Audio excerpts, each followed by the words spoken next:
Welcome to Deny Delay Depose. Health over wealth, everyone. Well, it's a heavy week, isn't it?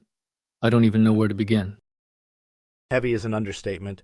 It feels like the whole world is going haywire, or maybe we're just finally seeing the cracks that were always there.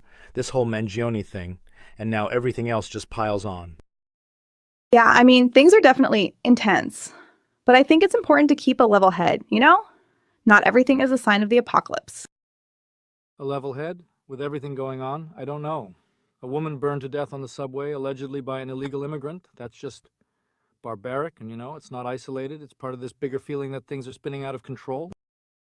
And that's exactly what I'm saying. It's this feeling of chaos, and I don't think it's coincidental at all that the Mangione case blew up and then asterisk this dot asterisk. It's the culmination of so much frustration that's been ignored. People are desperate, man. They're not being heard. Okay, but let's be real for a sec, saying that the subway incident is somehow linked to Mangione or that it's indicative of a systemic collapse. That's a huge leap. Horrible tragedy, absolutely. But it feels like we're just latching onto anything to fit a narrative.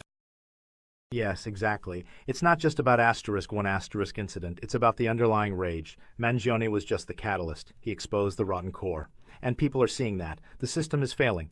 The healthcare system, the immigration system, everything. Okay, so now we're talking about the entire system being broken because of Mangione asterisk and asterisk some guy on the subway. See, this is exactly what I mean. It's emotional. I can see how the events feel connected on an emotional level, but it's not a rational jump to say they stem from the exact same source of systemic failure.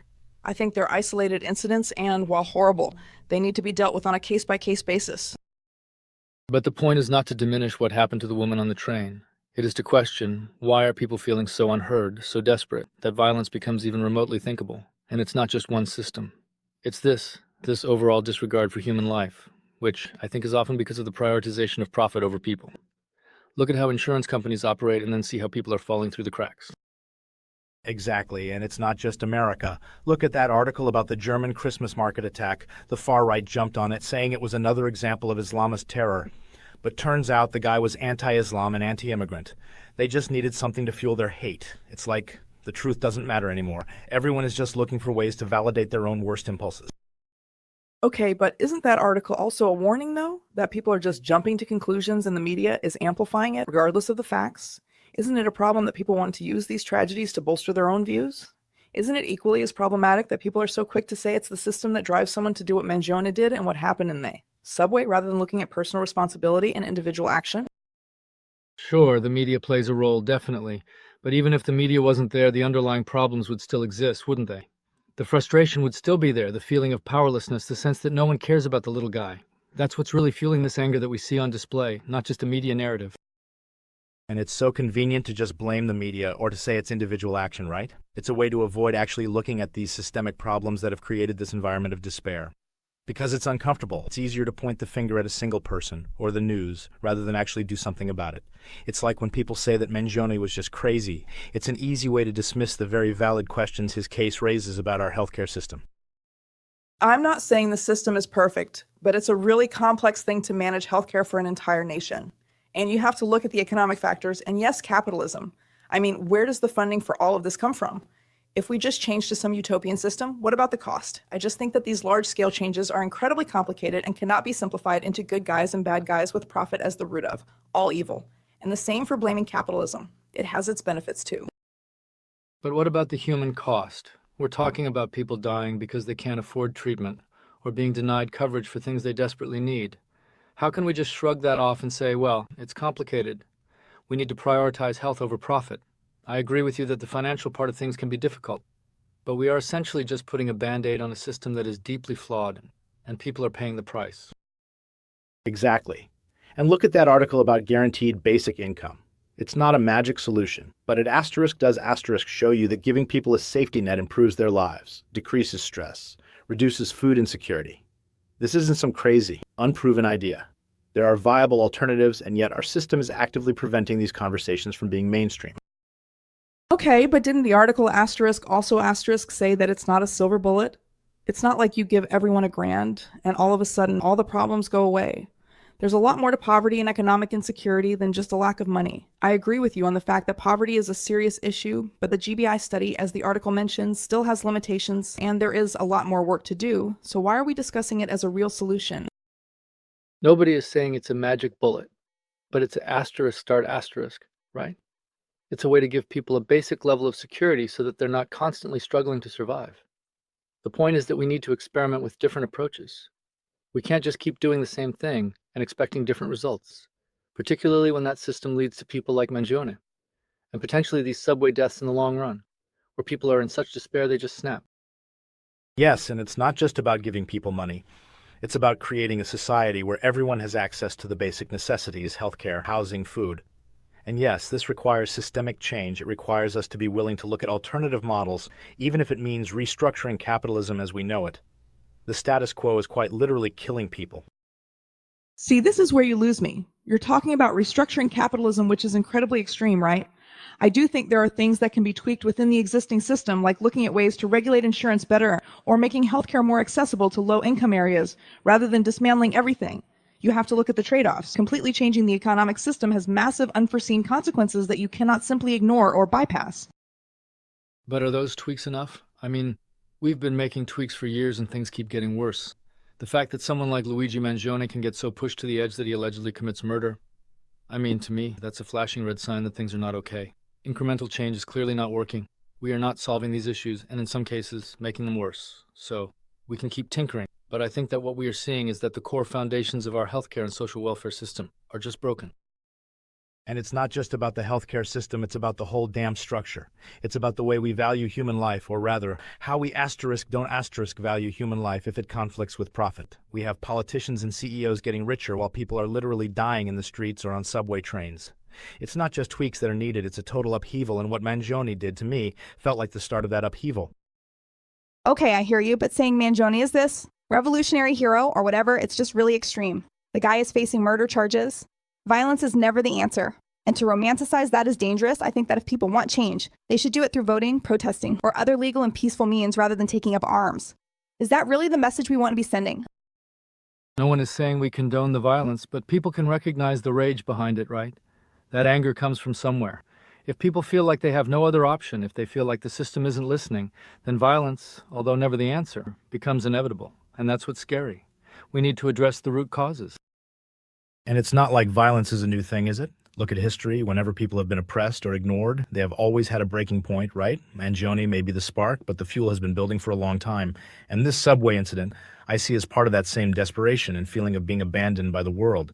We cannot talk about this as if it was simply some isolated, random acts of violence. If we do that, we are missing the big picture. I think it's dangerous to start looking for patterns in all these isolated incidents. I mean, you can draw connections anywhere if you try hard enough, right? Look at the Greenland PM claps back at Trump article. He wants to buy Greenland again. Is that connected to healthcare issues? Of course not. The point I'm making is that we risk creating a narrative that has no factual basis, and that is based purely on emotion and speculation. And in that narrative, we can justify all kinds of actions, violence included, and that is what I'm worried about. Okay, but the Greenland thing, I see what you mean. It's not directly linked, but isn't that just another example of powerful people trying to dominate? It's that same lack of respect for people and their rights, whether it's healthcare or buying up countries. It's the same thing, just on a different scale. If you allow this logic, then you can see that all of these things are related because we value profit above all else. Exactly. It's not that everything is literally connected. It's that they are all stemming from the same place. A system that's broken, a world that is deeply unequal. It's this culture of get what you can and screw everyone else that is causing all of these problems. It's a disease. I think that's too simplistic. It's easy to say it's all profit and greed when the world is much more nuanced. I mean, you can find a greedy person within any system, including non-capitalist societies. I feel like you're describing a caricature rather than complexity of real human motivations and actions and real-world dynamics. It's like saying that every single person that is making money is inherently evil, and I don't think that is the case at all. That is just unrealistic. But it's not about individuals. It's about the system that rewards that kind of behavior. If you set up a system where profit is the only goal, where people are just seen as cogs in a machine, that's exactly the kind of result you get. You cannot keep making money the only metric, because that means you're actively overlooking other factors that lead to events like what we are discussing here. I think it's an incredibly dangerous sentiment to look at him as a martyr when we are talking about a murder here. And I also think this is a dangerous justification, right? That it's okay to go out and hurt people if you feel strongly enough. That is not a good place to be in society, and it can lead to a lot of chaos and violence. What about justice? What about the victims? Are we just going to ignore them to validate a broken and dangerous worldview? Of course, we're not ignoring the victims. But we have to look at the broader picture. Why do these things happen? Why are people so desperate? We can't just keep focusing on the symptoms. We have to address the underlying disease. We are using this as a case study and a place to vent some of the frustrations that I think many people are feeling right now. But isn't that a failure of imagination? We keep saying, where will the money come from? Instead of looking at alternative models. We're so stuck on the current paradigm that we don't even try to see if something else is possible. There's got to be a way to prioritize people's lives over profit. I think that many developed countries show that is indeed the case. But we need to stop dismissing anything that challenges what we already have because we're scared to question it. And that's where we have to look at other countries, right? Look at countries with universal healthcare. Yes, there are challenges. Nothing is perfect, but they manage to give people basic healthcare without bankrupting them. It's a proof that there are indeed solutions. This is not some pie-in-the-sky fantasy. These are concrete, working models. And we could have those models in the US if we wanted to. But even those systems have trade-offs, usually in the form of higher taxes, right? And then there's the government bureaucracy to deal with, and usually slower service times and potential issues with innovation, since the government often controls most of the system, and therefore has no incentive to improve it. It's not perfect and has its own set of problems. I'm not saying we shouldn't try to improve, but I don't think that the answer is to simply copy-paste something that works in a different country with a different culture and economic background. Sure, there are trade-offs, but at least people aren't dying from preventable diseases because they can't afford to see a doctor. That's a pretty big difference. And yes, taxes might be higher, but people get things in return, not just a system designed to benefit a few megacorporations. The point is that the problems that we have in the US are not necessary. We just refuse to address them properly, and we are just putting money over human lives. And I think, again, that this is the core of the issue with Mangione, isn't it? His alleged actions were a direct response to this brutal reality. He saw that people were dying due to the system. He believed that the system wasn't working, that it was actively causing harm. And that's why his story resonates so much with people. Because we feel that too. We are all afraid that we are going to be the next Mangione. See, this is again where we diverge. I think the way Mangione acted was wrong. And that using his case to justify extreme actions is incredibly dangerous. I do think that there is room for improvement, and I understand that many people are incredibly frustrated. But I don't think that violence is ever the answer, and that it's crucial to remain within the legal framework while we push for our opinions and views. Yeah, it's not the asterisk answer, but is it that's surprising that people lash out when they feel like they have no other options, though? And it's not just violence either. People are feeling the stress. People are being driven to despair because the system is broken. We can't just keep ignoring the fact that something has gone very wrong in our society. And it goes beyond healthcare, right? Look at that article about the German Christmas market. People are so divided, so angry. And again, it's all fueled by this system of inequality, this sense that nobody cares, that the government isn't listening. This is not just an American problem. It's something that's festering everywhere, and this is a direct consequence of capitalism going too far, I think. But even the Christmas market thing shows you that it is not always the system. It was an individual who had his own issues and who happened to have specific political views. To use it as proof of a failing system is a massive leap. I see things as isolated events, whereas you see them as all connected, and that is what I think is problematic here. We are just cherry-picking facts to validate our views and our feelings about the world, and I find it problematic that you continue to do that. But that's not true. I am not cherry-picking. I'm seeing patterns. I am seeing a common thread. The devaluation of human life, the prioritization of profit, the growing sense of despair. All of these things are connected. You cannot just ignore the trends we are seeing. It may be uncomfortable, but it does not mean that it's not there. And even if some things seem disconnected, like the Greenland article, it shows the power dynamics, the lack of respect for people, the idea that everything is for sale.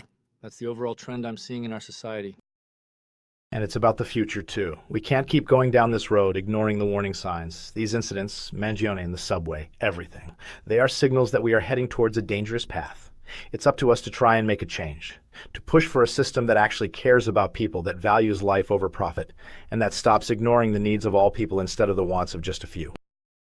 I think that you are looking at a world that is too simplistic. You can't just say profit is evil and that violence is justifiable. The world is way more complicated than that, and we need to look at all sides of the story. I understand that people are frustrated, but I disagree that the system is completely broken and that there isn't room for change within it. I think that if we all stop for a second and analyze things more objectively, we would see that the world is actually not as bad as some people are making it to be, despite all the issues we all face every day. But we have asterisk to acknowledge the brokenness. That is the point. And it doesn't mean that the world is totally terrible, but it's not great. And it is definitely not working for a lot of people. And if we continue to bury our heads in the sand, things are just going to get worse. So we need to act now, and not wait for someone like Mangione to do something extreme to finally be heard.